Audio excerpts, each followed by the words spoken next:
Welcome to TDT, where we aim to share our rich and diverse Army culture with you, Thunderbird Nation. I'm your host, the man with the plan to realize MLK's dream, to add another verse to MJ's We Are the World, and simply just to make my mama proud. What you say about my mama? Okay. Sit back, tune in.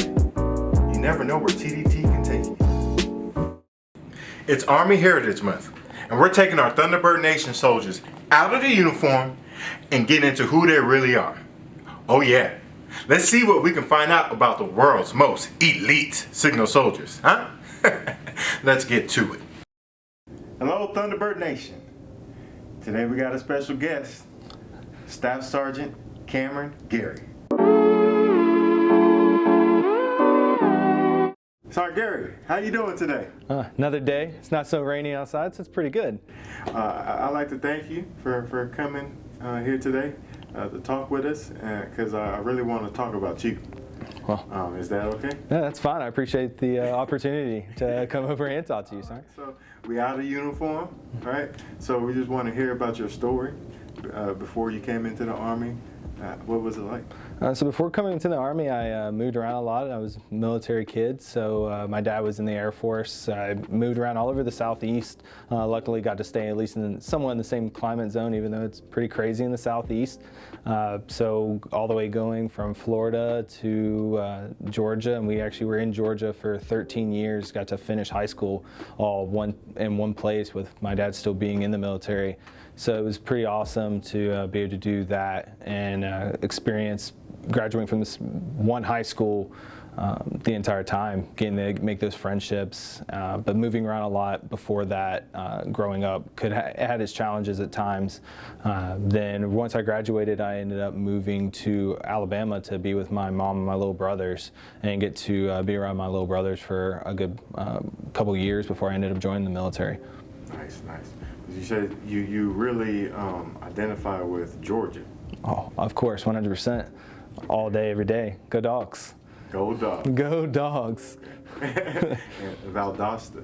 Valdosta, Georgia. It's Titletown, as we like to call it. Titletown is a really distinguished thing. ESPN does it every once in a while where you get to vote on the most winning city in the nation. We actually went against Green Bay and New York, and we actually beat them out. Our little itty bitty town in South Georgia, and it was awesome. It's there in Valdosta itself. You have Valdosta High School, the most winningest high school football program of all time. And then I bet you killed it there. Well, I went to Lowndes High School. It's the Vikings, and that's where it matters nowadays. Is the Vikings? They're the bigger program. They matter as of now. Past couple years, they've been a lot better. You played? I did not. I was actually in JROTC. JROTC? I did a lot of JROTC. I got my own trophies from JROTC, but nothing like that, obviously football and everything like that. But I did JROTC growing up in high school and everything. How many years? I did 4 years of JROTC. 4 straight years of JROTC? Yep. I'm going to tell you, I did 4 years of JROTC too. Oh, yeah. Very nice. Straight 4 years of JROTC. Battalion commander. Oh, there you go. I was a group commander. I was Air Force JROTC. I was a group commander. Air Force JROTC? Yeah. You don't want to go to the Air Force? I talked to them. They took too long. It took too long to get in there. I don't know if my dad's too happy about that, but it took too long. Sure so he wasn't happy about that. When that 23 years in the Air Force. It was a different story for another time about that one when I got to tell him about that. I didn't realize MOS and AFSC were two totally different things. So I told him my job, and he was like, "That's the wrong branch." I was like, "Oh, I messed this one up." Well, yeah, already signed now, so sorry, Dad. Well, you're where you're supposed to be. Of course. I'll tell you that right now. You're where you're supposed to be. So, yeah. Let's move on to your characteristics. What characteristics would you say that you have? So I'd say I'm kind, honest, reliable. Those are the big ones that really matter to me. Like. Who I am as an individual, being kind being the most important. Honest and kind, they don't really necessarily go hand in hand, but to me they do, because if you're honest with someone, you're potentially saving them from someone that might not be the same way, and kind of tell them more what they want to hear, and it's not helping them. Okay, I can dig it. So let's move on to values. Okay. The Army has its core values. Yeah. Okay, but we as people have our own core values that we've had like well before the Army. So What are some of your values? Family, being reliable, teamwork, and patience. Patience being a newer one for me, but probably the most important at this point. I have a 2-year-old kid, and trying to go with potty training and actually anything, eating dinner. Chicken nuggets don't need to be every single meal, or mac and cheese, applesauce, muffins. But the word knows, I'm very aware is his favorite word. So patience in that, and really just trying to me, it's so important now to me, because I didn't have it before, and patience being key now, especially with a 2-year-old, because he doesn't believe the same thing, being patient and understanding it has to be now.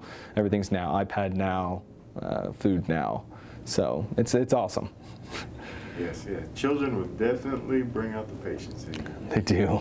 They do. It's an experience is so valuable for you as a human being. Yeah.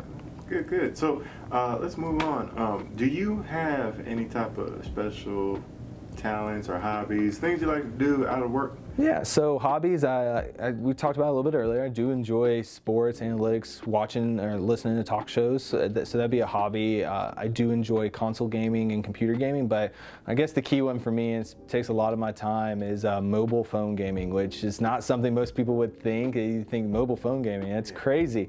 But I do play a game that does take a considerable amount of my time, contrary to what my spouse would like for it to do, but it does allow for... Let me just cut you there and tell you, it's not just your spouse, it's everybody's spouse. Yeah, 100%. So, game responsibly. I'll say. So, on console gaming though, Xbox or PlayStation? Xbox, all day, every day, Xbox. So I liked you before that answer, so let's just forget that we had. Okay, I understand that. Yeah, it's fine. Xbox just owns the market. It is what it is, and I understand that it does. You know, we buy every company that makes the good game, Bethesda, everything like that. So when PlayStation needs it, they'll just come talk to us, and it's okay. You just that's fine. Agree to agree that it's better. I understand. Sorry. So you talk about gaming, right? It's one thing to like gaming, but are you good at it? I would hopefully I'm good at it. As much time as I put into it, I would hopefully I'm decent at it. I would say I'm great. I'm gonna say I'm amazing at it. Okay, we're gonna check you out. We can see what you can do. All right. Okay. All right.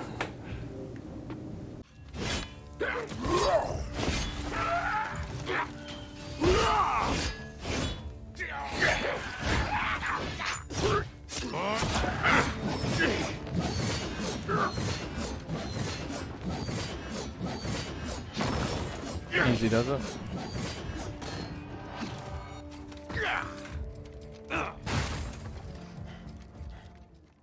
Okay, I think you got a little bit of skill.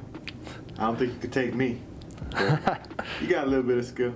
No, I'm just kidding. I'm terrible at it. I like playing video games, but I'm terrible at it. I'll teach you some stuff. Don't worry about it. I'll teach you. I'll give what you like. Yeah. Well, I really want to thank you again for coming and sharing your story, sharing who you are. It's really a blessing, and I just want to say to the Thunderbird Nation, thank you for getting diverse with us today.